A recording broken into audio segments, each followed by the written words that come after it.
Good morning and welcome to the National Newspaper Publishers Association's Let It Be Known.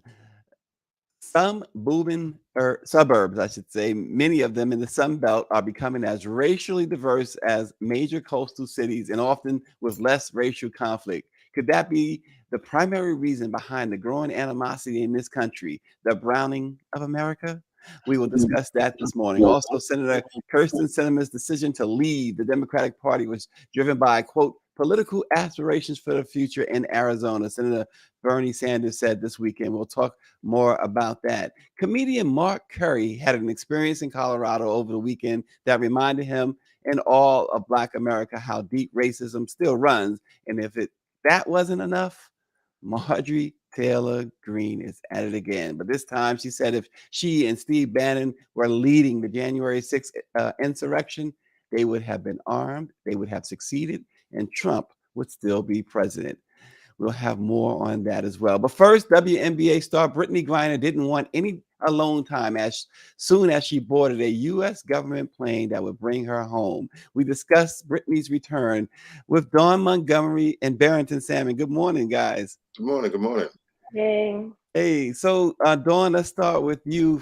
First and foremost, Brittney Griner, she got on a plane, as we know, last week, Thursday, and um, we see her here in this picture, which is so interesting. I wanted to talk about this too, because how interesting was that? Her meeting with Victor Bout, or is his name Boot About? Either way, Boot. face to face, she came with him. That was interesting. But when she got on the plane, she started talking. She said she had been in a prison for 10 months and listening only to rushing. So she says, I want to talk. This is according to the special presidential envoy for hostage affairs, Roger Carstens, who was on the plane with her. Dawn, I would only imagine she wanted to talk to another American. Yeah, I mean, she needed some familiarity, and I mean, the biggest thing about this is I've always said, what does it look like when we get her back? What does it look like when we get her back amongst our people and get her back on our soil? And at this point, we have to really hear her out. Like, if I were her, like, I'm pretty sure, somebody's taking voice notes or something, to kind of document some of the things that she's been through. I know that more recently we've been seeing video of her in the prisons, and for them to show kind of almost in a sense where they're trying to change the narrative of that she was in such a horrible place. Yep. But in my opinion, at this point, I'm just thankful that our cries, our outreach, our letters, our demands, the coverage that has been done on her being over there in Russia have been heard, and that the Biden administration was able to deliver in bringing her back to America, because this is a major win for in my opinion, for Black women as well as Black queer women. She when she talking to Carson's on the plane, before she started to speaking with him, she asked him, she says, but first tell me, who are all these guys? So she moved right past Carson's and went to every member on that crew, looked them in their eyes, shook their hands, and asked about them, got their names, and she made personal connections with each of them. Carson said it was really amazing. But Barrington, I wanted to go back to the whole Victor Bout. I'm calling him Bout. I heard Corinne Jean-Pierre say Boot, and I'm sure Corinne is correct in her pronunciation, but I'm calling him Bout. So that idea of in Saudi Arabia on the tarmac there, I thought that was the most incredible picture I've seen. Arabia. It wasn't Saudi Arabia. It was in United, UAE. UAE, right? Yes. Yeah. It was an incredible picture. What do you make of that? And he is. If you saw the movie The Lords of War, that was about him. Mm-hmm. He was before he got arrested, one of the world's largest arms dealers. And it's really interesting because everything that I'm hearing says that the Russian government has been trying to get him back for a while. Apparently he was a member or an associate of the Russian military intelligence, and they want him back. But the irony has not escaped me. The hypocrisy of this country talking about having put this man in prison because he's an arms dealer, when the United States is the world's largest arms dealer. And she was in jail in Russia for cannabis oil, and Yeah, people here in prison for marijuana. So I guess it goes along with your. it does. But he apparently is someone that, because one of some former ambassador, I forget his name, he was saying that every time that that Sergio Lavrin, the Russian foreign minister, had any meeting of import with the United States, for years he's been saying that they wanted Victor Bout back. So apparently he's a very important person to the country. I'm just glad that she's back. Yeah. I'm glad that I mean, it's an outrage that they ended up sentencing her for 9 years. And Dawn, there's been I'm sorry, Barrington. No, Dawn, there's been some pushback, of course, from the right, I guess, folks saying, oh, you gave up Bout for Griner. That wasn't, you should never have done that. What about Paul Whelan? Paul Whelan actually, in his own way, blasted the administration too. His family put out a statement that was understandable and they said they understood and they supported the trade with Bout and Griner, but he went on CNN. They on the telephone call with CNN, and he kind of blasted the administration. He was not happy at all. And I mean, as a prisoner over there, I wouldn't be happy at all either, but, the biggest thing is that it wasn't just the right that was blasting, by Biden administration. You had a Dallas Cowboy player, Micah Parsons, who literally went in and was like, not voting for you, Biden. How could you leave a veteran Marine over there in exchange for her?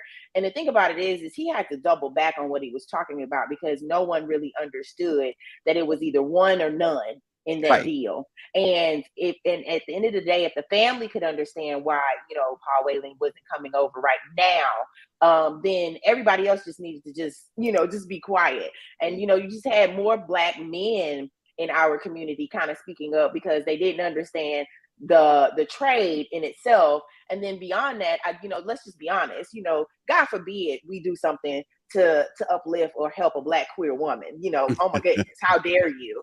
But overall, I understand Paul's his feelings right now. I want him to understand that he is heard. He has been seen. We're not going to stop requesting that he doesn't make it back. But let's also keep it real. He's also over there because he's deemed to be a spy. And so in those cases, that's a little bit more difficult than just a little bit of hash of oil to hold somebody. So I believe in the Biden administration. I really want to feel as if they're going to get him back over here on our soil before they get out of office. But as far as I'm concerned, it was coming from all sides, the dissent of bringing her back, and it was so confusing. and Dawn, here's the thing: he was there during the Trump administration, who did nothing. Okay, and did you hear Micah Parsons criticizing him for not bringing home Whelan? These people, there's something wrong with them, man. Like the young lady said, they need to sit back, go sit in the corner somewhere and shut up, because they just talking out the side of their neck.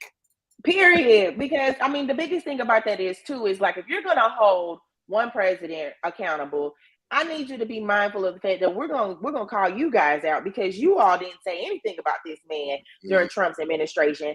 And even beyond that, it's just like, when we bring up some of the things that some of these people are doing here in the United States, again, it's like, you've got people like bombarding, the White House, like just doing certain things. And it's like, okay, so when are we going to really hold everyone accountable? Because at this point, there's only so much that we can do. And I mean, even Dr. Ben Chavis has been on here to talk about how we don't know how they're negotiating these things. We don't know how long it's going to take. And honestly, I did not think that we would be able to get Brittney back before this particular holiday, as well as before the end of this year. So that's amazing. So I feel like that's progress in some of our international negotiations and things that we're trying to do across waters for the most part. But I just feel like people just really need to be mindful of the things that they're saying, and really be a little bit more educated and look for the information, because you've got various reporters who have been covering Brittney since she's been over there, who are actively putting out real factual news and things that could actually help you make an educated tweet here and there. And I know that Elon has increased the Twitter character account. 4,000 word Listen, characters. so if you decide to write more than 4,000 words on some stuff, please make sure you got a source in there. Okay. Well, look, the other thing too is the Biden administration did also bring home and help me, Dawn and Barrington, with the name of the other individual they brought home earlier this year from Russia, and of course, the guy, the ex-military guy as well.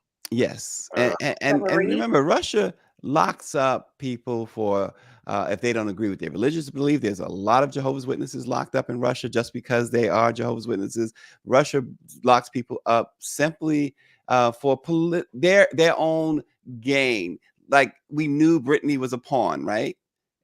They locked her up for a reason. And it wasn't because she had this hash oil or whatever. It was to get at the administration, right? And to have some sort of negotiation leverage over the Biden administration. And they got what they wanted, right? Yeah. Yeah, they did. Yeah, they did. And I think it was Trevor Reed you're speaking of. Trevor Reed. Yeah. That's Yeah. I appreciate that, Dawn. One of the things we have to remember is that when you travel, there are some areas that you really have to be very careful of, because the mere fact that you are from here or carry an American passport and black, but I mean, we have to say that they have been grabbing Americans, not just black Americans, more white than black. And I mean, Iran has a whole bunch of folks that they've been holding on to, and just about every time that they charge them, they say that they were spying or doing something like that.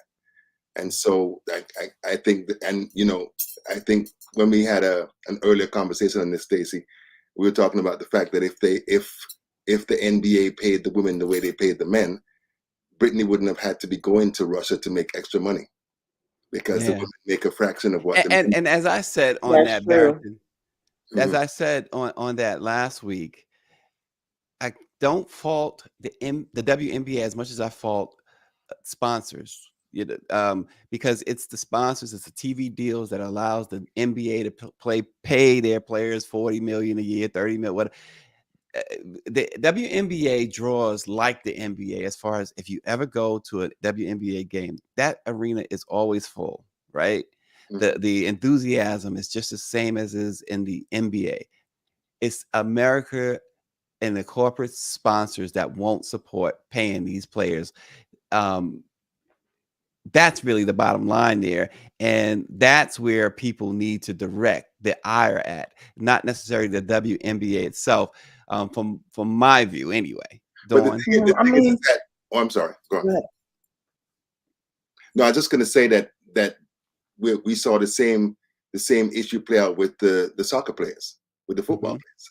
And, the men had nowhere near the achievements that the women did, and were making considerably more money until the women fought for and got equal pay across the board. And that's, I'm pretty confident that the women in the WNBA will do the same, because they are activists, they are fighters, and I expect that they're gonna be able to get that hopefully sooner than later. But Dawn, did they Barrington said activists and fighters, did they fight as much, at least publicly, for Brittney as perhaps they could have? Yes, they did. And I mean, I want to give a big shout out to Coach Dawn Staley, not just because of her namesake. I mean, she's amazing because she's Dawn, but she was one of the main women who was up front and center throughout her entire basketball season, throughout the off season, working with the other WNBA players, really advocating for Brittney's release. And just beyond just the activism that you see amongst the WNBA players, you got to think about it. These are Black women who are used to using their platforms, or used to using their voices and speaking up about things. I mean, look at the Atlanta Dream. When it was time to show up and get that Kelly woman out the door, they got her out the door. Do you hear me? And the thing about it is to get Warnock reelected and going through the things that we've gone through here in the state of Georgia. My God, we are tired.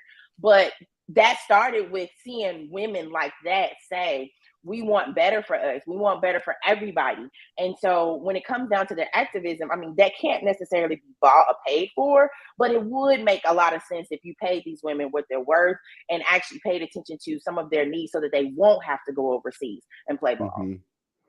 Well, 69 countries, mostly in the South and West, had clear racial majorities in 2010, but lost them by last year, according to a state line analysis of census estimates. Nationwide, there are now 152 such counties where no racial group is more than half the population, up 33% since 2010. Barrington, this is a new majority that we're seeing. We're seeing now, as they talked about, as it's been talked about for so long, the browning of America. Is that why? Is that the primary reason why we're seeing growing animosity between those so-called conservatives, the MAGA crowd? Are we seeing? Is that the reason? I would say yes.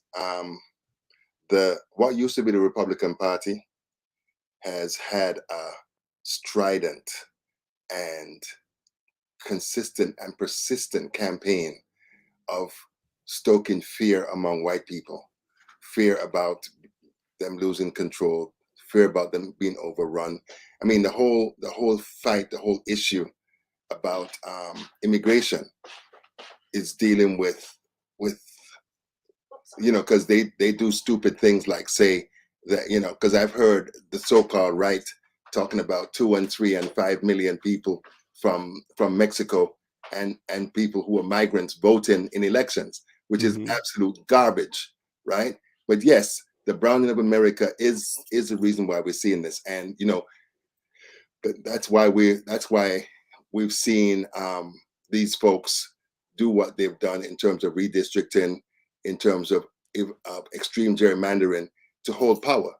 Right. They'll do it, and it's funny because when the Marjorie Taylor Greens and the Matt Gaetzes and them really came to prominence, and you listened to these far right militia types, I realized that they prefer to destroy the country rather than allow us to have space to be who we are, to have power, to have access to money. And I'll just say real quickly, I say it every time we talk about this, about Jonathan Metzl, the professor from Vanderbilt University, who did a study in 2021. He talked to like maybe 1,700 to 2,000 white people who told him that they do not believe that anyone who's not white should have access to quality education, quality medical care and stuff.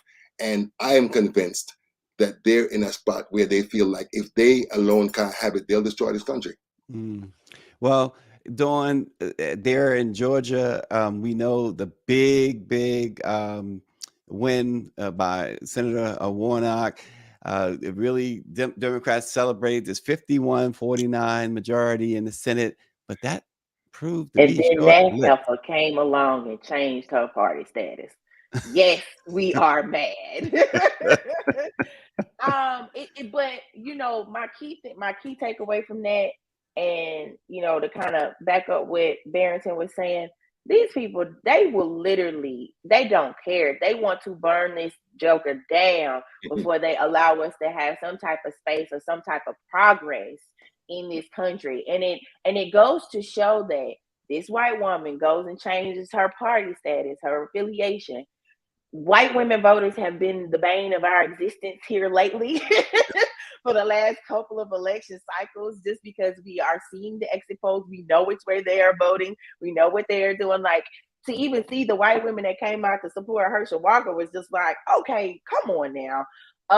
So yeah, like, it's very frustrating that and I think I even tweeted where I'm like, I feel like it should be illegal. Like, once you've gotten into office and you're with a particular party or what have you, you shouldn't even be able to change your party affiliation or anything like that once you get into position or what have you. Maybe when you come back out to run again, you have the option to change your party status. But to just do it like that after just waiting to see if Warnock was going to win or what have you, because what that tells me is if Walker would have won, God forbid, still She would would have been, yeah. she wouldn't have left. She would have stayed, and she would have been voting more conservative and things like that along those lines, which further lets us know, like, it's not a surprise that she did this. It's just the fact of when she did it, when she decided to do it, Mhm. and how she did it. I And mean, that's very throwing cold frustrating water. overall. Yeah, hello. But the thing She- that it's interesting because the so-called political analysts are saying that she did that because yo, listen, she blocked voting rights, she blocked reproductive rights, she blocked the Build Back Better plan, and only would vote for it if they would allow the wealthy elite to continue to get tax cuts. Yep. And they've been And what does that sound like? That sounds like a very Republican yeah. stance. And she's been kicked around in Arizona. She knew that if she stayed a Democrat, she was going to lose. But this is what Bernie Sanders, Senator Sanders said. He said it was for political aspirations for the future of Arizona. But he went on to say, I happen to suspect that it's probably a lot to do with politics back in Arizona. I think the Democrats there are not all that enthusiastic about somebody who helps sabotage some of the most important legislation that protects the interests of working families and voting rights and so forth. So Bernie Sanders did not hold his tongue on the matter. But the thing for me, when I look at her, she's no different from Marjorie Taylor Greene. She's a media Come on here. a Come media on hub. here.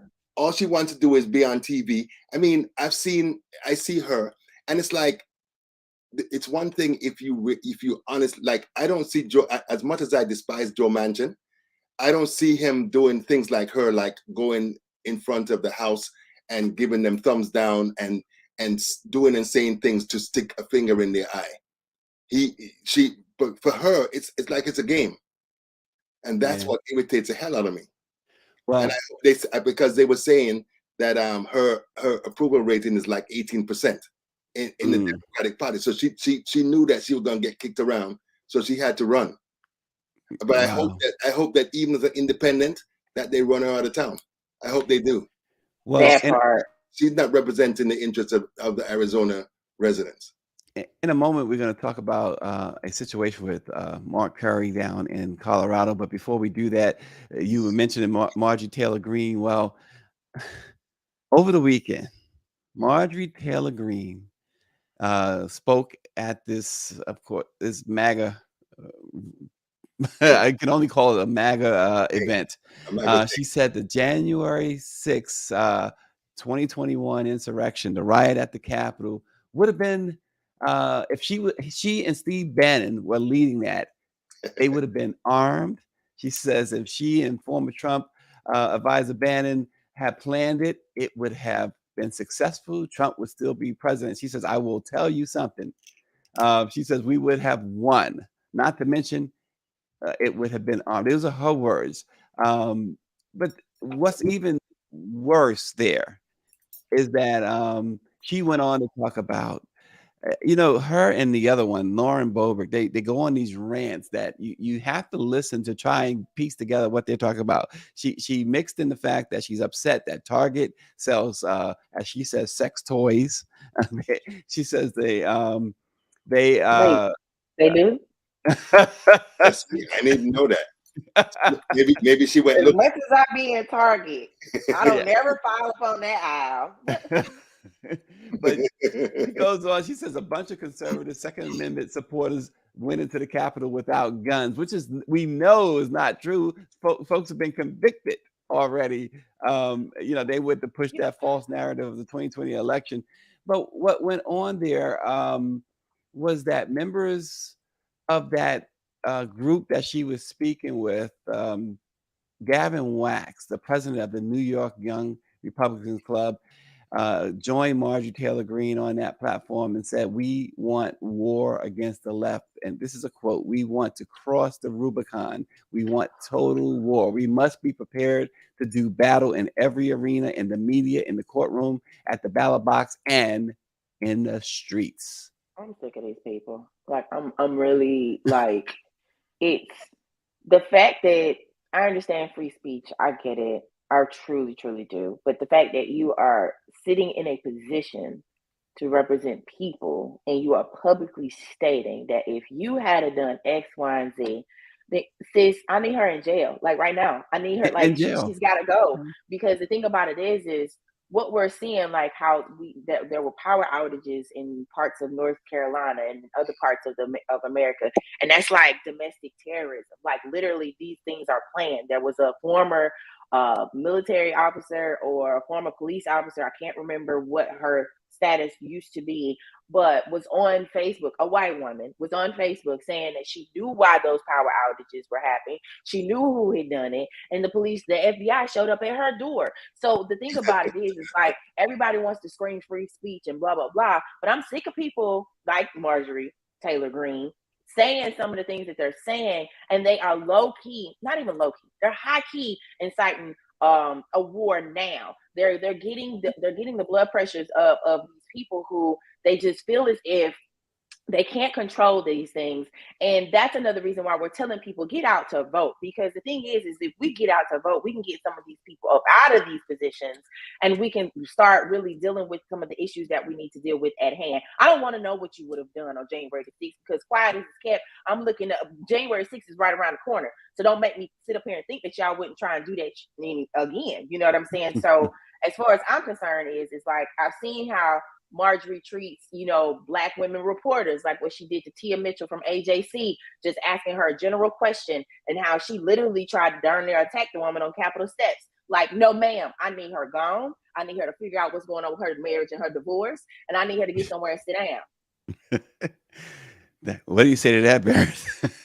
No, what strikes me is just how weak and ineffectual the so-called laws in this country are.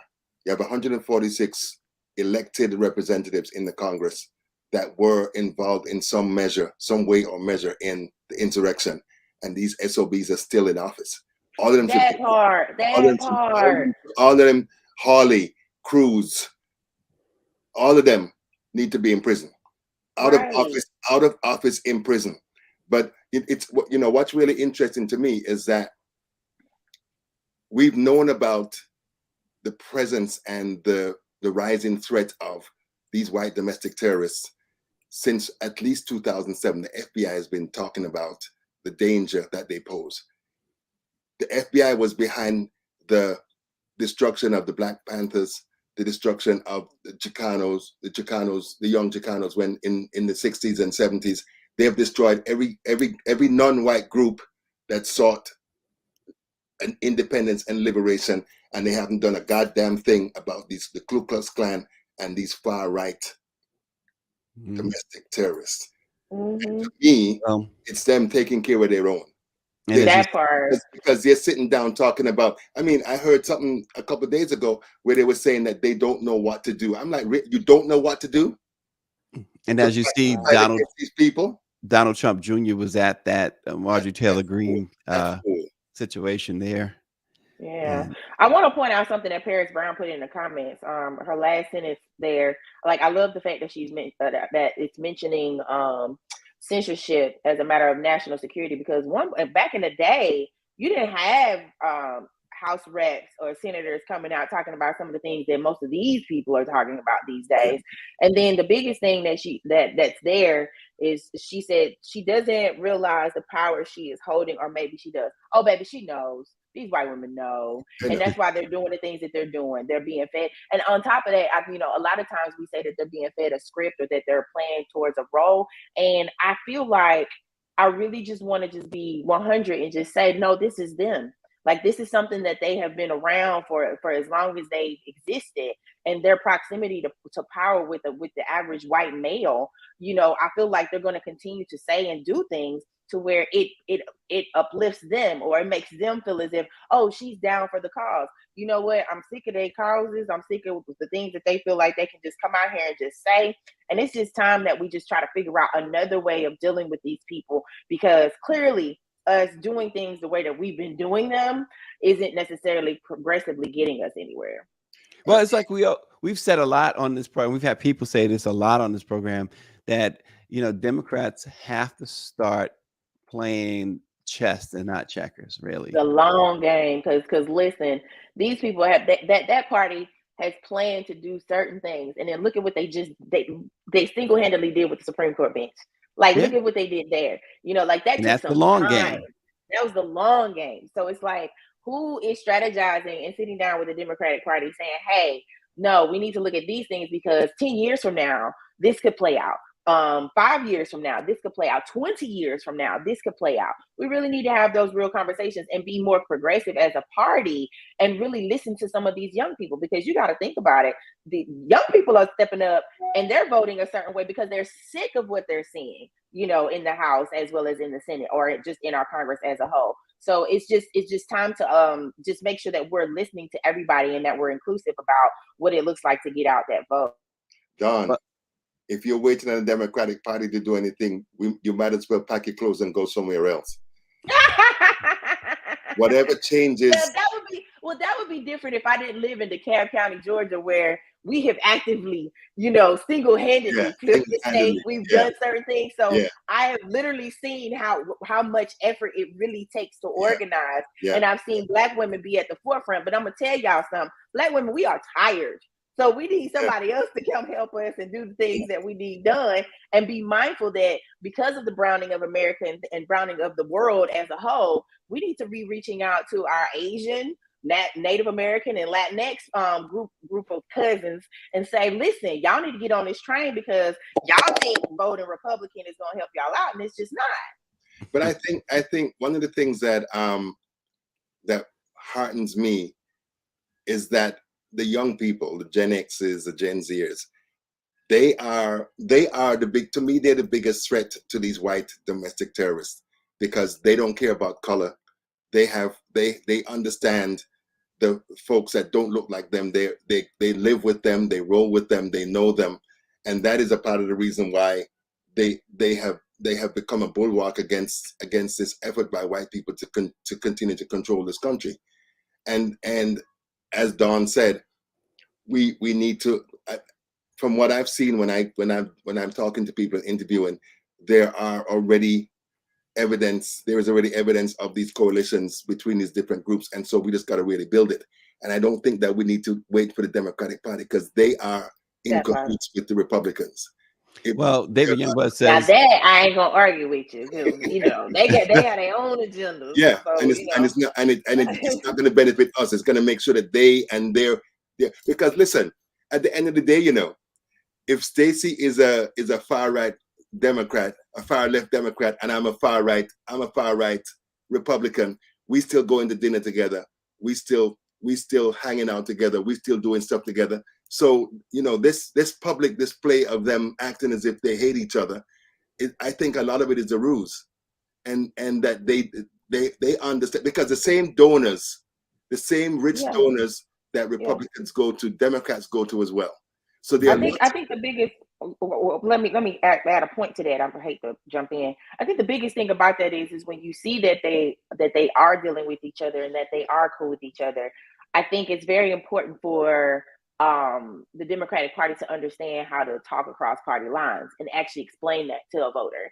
Because one thing that we did see in more recent polls from the midterms was just how, the younger voters, they're sick of seeing two parties go against each other. So it's literally like, who else can I vote for? Who else is in position that I can go deal with that's not going to sit up here and Democrat this and Republican that? So I think it's coming down to like, okay, if you're talking across to the far left, or if you're having to, work across party lines, what does that look like, and why does that have to happen? Like what's the real meaning behind all of those things? Like, educate voters on what that looks like and what that means. And I think it'll be more acceptable, if that makes sense, to understand that there is a bigger agenda, and how that agenda may include some of us. It may not include all of us, but how it includes some of us. Well, David Youngblood says redistricting, gerrymandering, voting restrictions, and suppression are tools to mitigate losses for GOP.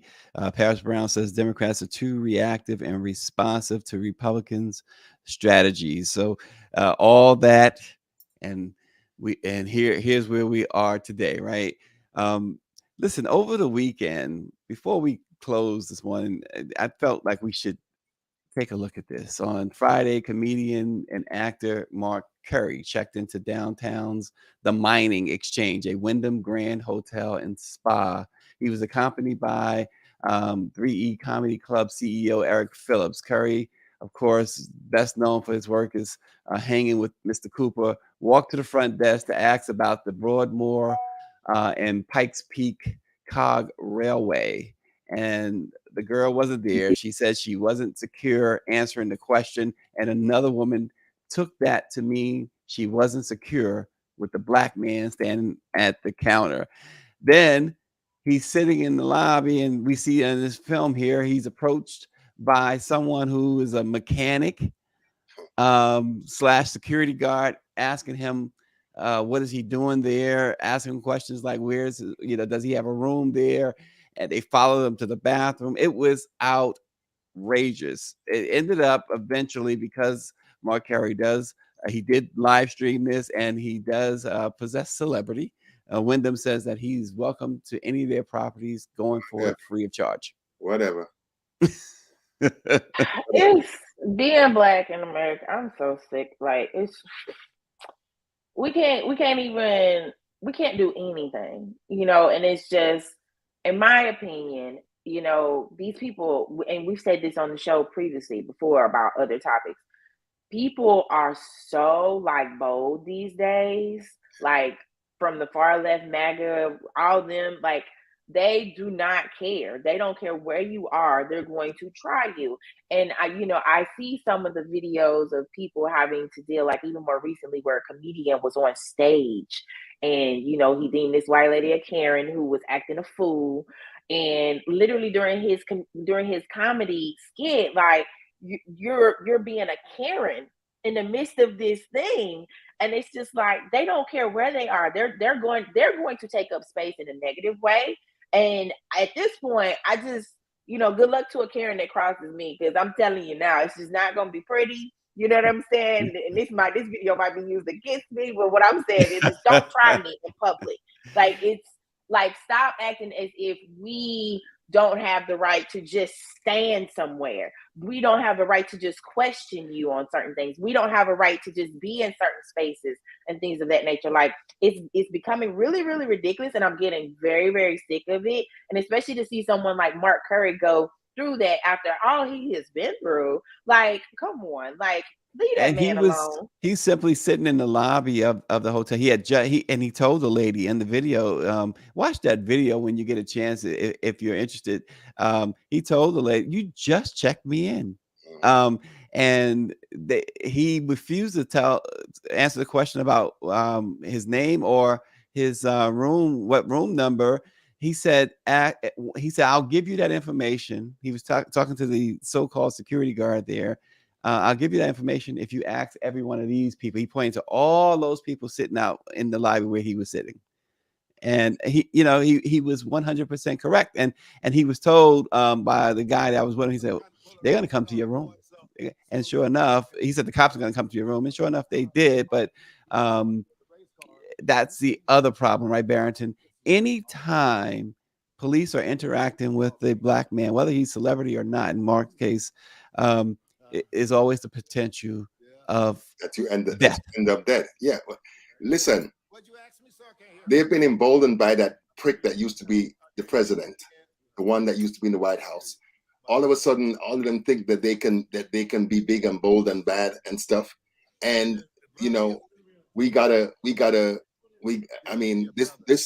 this Joker should have got punched in his face.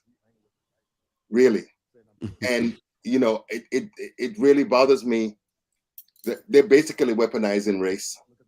They're going back to the days when with the black code, any white person could question why you were on the street, why you were doing what you were doing.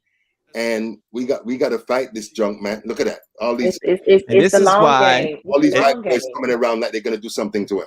This is why, and we had some professionals on the show last week talking about this mentality of certain black folks, right? That white is right and things of that nature. The so-called quote unquote Uncle Toms and things of that. This is why it's so important that certain messages are not allowed to breathe. And this is also why when you have folks saying like a Van Jones, I apologize for black people. That it's just Get ridiculous. him back to them other people. It's like you're not gonna be out here apologizing for some shit for the collective, and that ain't how we all feel. So just get somewhere and sit down. He kind of gave me an indication of what he was about when he was talking this trash about we need to fight Trump with love. Really, Brad? Part right there. No.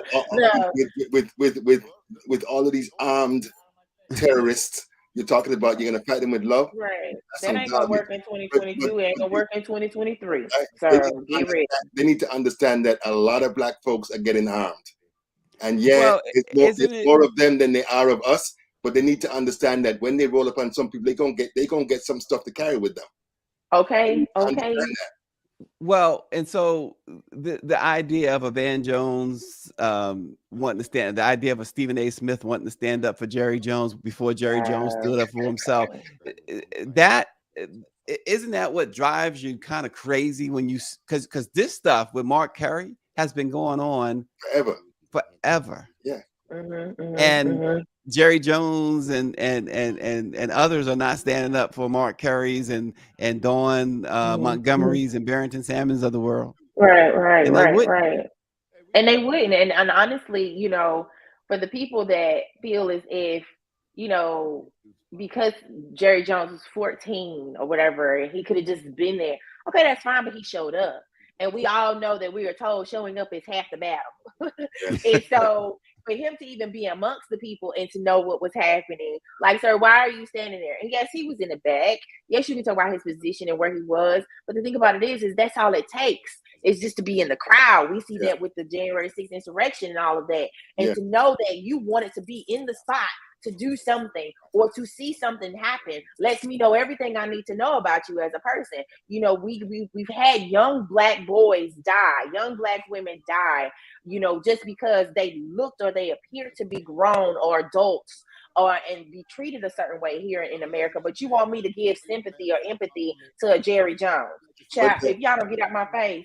But there's a meme that I saw saying, folks who are trying to defend Jerry Jones that he was 14 or 15. Emmett Till was 14. Come on, Tamir Rice, how old was he? Trayvon Martin, how old was he? So, we can name. Yes. We can go back. So when you come with that, you need to back up with that foolishness. Right. There's a reason. He claims that he was curious.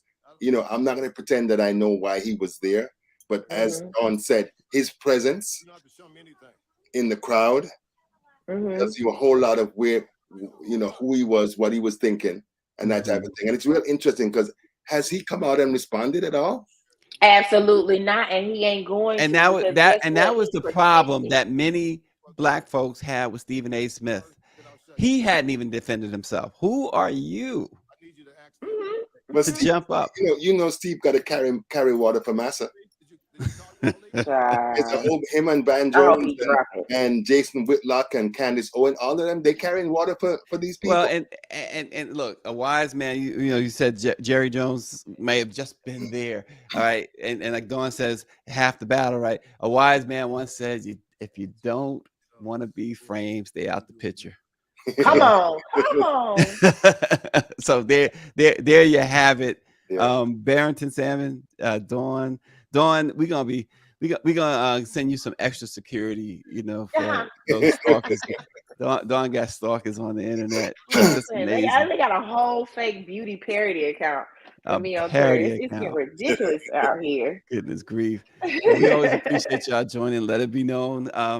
Great conversation. We just know these are conversations that are needed to be talked about by the black press, because otherwise it's watered down, tremendously watered down. And that's where misinformation emanates from. Thanks for joining us. We'll see you tomorrow.